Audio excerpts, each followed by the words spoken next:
Aha nongeye kuguhereza ikaze hano kuri MS Entertainment TV, mubwira ngo kora subscribe niba ari bwo bwa mbere ugeze hano kuri channel, tujye tugenda twibanira mu makuru y'imyidagaduro agiye atandukanye.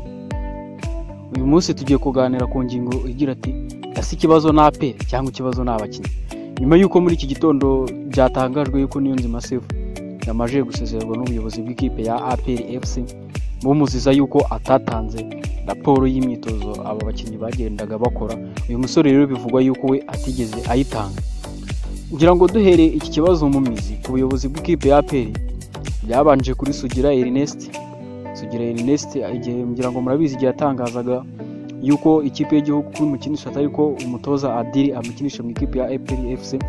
Ngira ngo murabyibuka yuko uyu musore mbere yuko aza no mu ikipe y'igihugu akanaduhisha itike ubwo Ethiopia yakinaga n'Amavubi, uyu musore murabyibuka yuko yaje kuba ajyanwa mu bakinnyi b'abana cyangwa akademi ya APR FC. Ubuyobozi bw'ikipe bwamutwaye mu bana, biza no kurangira bamutije. Uyu musore biza no kurangira anasezerewe muri iyi kipe, haza gusubiraho Kevin nawe biza kuvuga yuko ngo asuzugura abatoza n'ibiki nabyo birarangira. Kevin nawe arirukanwa, hakurikiraho Bukuru Christophe nawe biza kuvuga yuko ibiki nawe arirukanwa. Ubu ngubu wari utahiwe rero ni Niyonzima Sefu. Uyu Niyonzima Sefu bivugwa yuko ngo ngira ngo murabyibuka yuko mbere na mbere yarabanje asohoka muri kampu, aragenda ngo aranywa akora ibiki, bamuhereza akaruhuko, aragenda ataha iwabo, arataha nyine. Biza kurangira ubwo APR yakinaga na Rayon Sport, baramuzana baranamwitabaza ngo abe yagira icyo bafasha. Ubwo Rayon Sport yakinaga na APR, murabyibuka umukino APR yatsinzemo igitego kimwe Rayon Sport, igitego cya Anicity.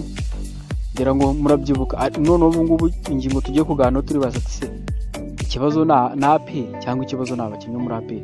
Ngewe ku giti cyanjye nk'umusesenguzi, ngewe umurongo nahaye hano kuri MS Entertainment TV nuko hano nukubaga nta kinyaha ni mwibagiro, nuko tuzajya dukubita tutababariye, nta byo kuvuga ngo iki. Uyu munsi ngewe nje hano nje gukubita n'ababariye, navuze nzajya nkubita imigire mu gatuza, aho tuzajya tuganira ku ngingo zigiye zitandukanye.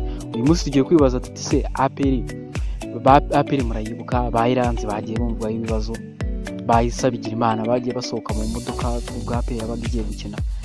APR bamuhajiri ku bwa Petrovic, murabyibuka ikipe abakinnyi naguru, abakinnyi nubwo bavuga harimo abakinnyi bagendaga bagira utubazo twa indiscipline ariko ntibahite biruka. Ariko ku bwa Adili ubona yuko umukinnyi wese ugaragaweho akantu ka indiscipline ahita amwirukana. Ase wakibaza ngo ni abakinnyi cyangwa ahubwo n'umutoza? Kuko nk'ubu ngubu turebere hamwe abo bakinnyi bose tuvuga, ari Sugira, ari Kevin, ari Bukuru, ari Sefu, wavuga ubuse abakinnyi barenga bane bose, ikibazo wavuga ko ari cy'abakinnyi cyo kibazo ni cy'umutoza. Nk'ubu ngubu ndaguhereza igero, Sefu yarari mu ikipe y'igihugu, uyu mugabo ntiyabonye akaruhuko nk'akabandi, avuye mu ikipe y'igihugu araza atera shampiyona irangiye. Uyu musore murabyibuka yuko yahise ahamagara mu ikipe y'igihugu y'abatarengeje imyaka 23, ajya gufasha aba bana abazamurira imyuka n'ibiki. Ariko ni gute ushobora kuvuga ngo uyu musore ngo yatanze raporo y'imyitozo? Yaragize Imana abonye ibyumweru 2, ngira ngo nyuma y'ibyumweru 2 n'Amavubi ashobora kwitongera agahamagara abakinnyi, uravuga ngo uyu mukinnyi yatanze raporo y'imyitozo. Andi makuru dukurura ku ruhande nuko APR ishobora kuba yakoze iyi deal, kuba Sefu yakerekeza mu ikipe ya Rayon Sport, hama ikipe ya APR ikaba yabona uburyo yinjiza Blaise muri iyi deal. Aho ngaho wakibaza ati se ikipe ya APR kweri ni gute ishobora kwirukana umukinnyi w'umusiniya nka Niyonzima Sefu, wari umaje gufatisha mu ikipe ya APR, wari umaje no gufatisha mu ikipe y'igihugu, wari usigaye wizera umwanya wo kubanzamo, ikaba yamusimbuza uyu mwana bigaragaje mu mwaka umwe Blaise Nishimwe Blaise. Urabona yuko ikipe ya APR, abayobozi b'ikipe nako Eto ngira ngo niwe nashyira iki kibazo, ubona yuko nubwo ari ugurira abakinnyi ikipe ya APR FC, ubona yuko nawe afitemo akabazo kari tekinike. Murabyibuka nka Muhajiri singiye kuvuga igitangazamakuru, baramubajije ngo amakipe menshi aragushaka, urateganya Muhajiri kuba akerekeza muri ikipe? Ngira ngo uyu musore yaratangaje aravuga ati ngewe ikipe yose namusanze nayijyamo pfa kuba bamereza ibyo nyine, ariko ikipe ntajyamo ni ikipe ya APR FC. Ngira ngo hari na match nuko ngira ngo mutayibonye, hari na match ikipe ya AS Kigali niba ikipe ya AS Kigali yatsinze, uyu musore aragenda aravuga ngo eto, ngira ngo abenshi niba mwarabibonye, abajya bajya kureba imipira mwarabibonye. Rero wakibaza ati se ikibazo na APR cyangwa ikibazo n'abakinnyi? Nahe ubwo natangiraga nakubwiye ngo bahise bigira Imana, babayisenga imbere bakiri muri ikipe, bayiranze Jean Claude, bagiye bumvikana ibibazo bya indiscipline, ariko aba bakinnyi ni bahitaga birukanwa. Ariko kubw'uyu mutoza Adil, buri mukinnyi wese aragaragaraho akabazo ka indiscipline akahita yirukanwa. Uyu mutoza murabyibuka kiza muri ikipe APR FC yirukanye abakinnyi bagera kuri 16. Gusa ibyo byo ni wavuga yuko ari Adil, wavuga yuko ari nk'umurongo abayobozi b'ikipe ya APR wari wihaye kugira ngo ibe yakubaka iyi kipe. Ariko nyuma ya Adil azireba abakinnyi bamaje kwirukanwa mu ikipe ya APR FC, nahereye mbikubwira basugira bahakeve babukuru Christophe. Noneho n'igitangaje, abakinnyi ikipe yirukana si ba abakinnyi baba badafite umumaro muri ekipe, niba abakinnyi baba bafatiye runini ekipe yirirwa ivuga ngo ifite intego yo kwerekeza mu matsinda ya CAF Champions League. Ariko uribaza, urinjira mu matsinda ya CAF Champions League, mediane yawe irimo Nishimwe Blaise, irimo ruboneka Bosco, abana bakizamuka batarakina byibuze n'imikino 10 mu ikipe y'igihugu, batarakina imikino 40 ya shampiyona. Ukibaza iki kintu, ikipe ya APR iravuga nk'ubu ngubu do Manzi yarasohotse, Mutsinzi Ange nuko nguko haramutse agize amahirwe yasinya nubwo yagiye muri test. Mangwende nuko nguko yasinye muri Far Rabat, yasinye imyaka 3 ku 130. Nukuvuga ngo ikipe ya APR yaguze abakinnyi, ngiye ku giti cyanye mbita kari abakinnyi babaye. Ngiye navuze yuko hano nzajya mbaga nta kinya rwose, nzajya nkubita imigeri yo mu gatuza, nta wambuza kuvuga ko ibintu mbibona. Igihe football yacu hano mu Rwanda abantu bagitinya kuvuga ibibazo birimo, nta kizigera itera imbere. Umurongo twebwe twahaye ni ukujya tuvuga ntacyo dusize, turebe ko byibuze na football yacu yatera imbere. Ntabwo wakinga ibikarita abafana b'ikipe ya APR FC utanga speech ubiziza ngo ikipe izagera mu matsinda, urimo wirukana abakinnyi bakomeye. Turareba Sugira Ernest n'umukinnyi wagize uruhare Amavubi agera muri cana aho yageze, warifasha uramwirukana mu ikipe ya APR FC ngo ni discipline. Ase ubundi uribaza ngo ni discipline? Ubundi umukinnyi, ngiye mvuga yuko umukinnyi w'umustari APR bari abakinnyi, nese abakinnyi b'ikipe ya APR ni abasirikare. Urashaka gufata umukinnyi ngabeho nk'umusirikare?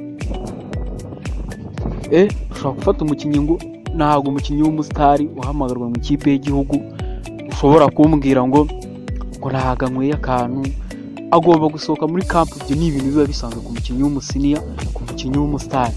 Muri AS Kigali twirwa tubyumva abakinnyi basimbutse, n'abatari abastari barasimbuka, ariko ibyo ni ibintu bisanzwe. N'umwana ari umwana arakosa, nanswe umuntu w'umugabo ufite n'abana.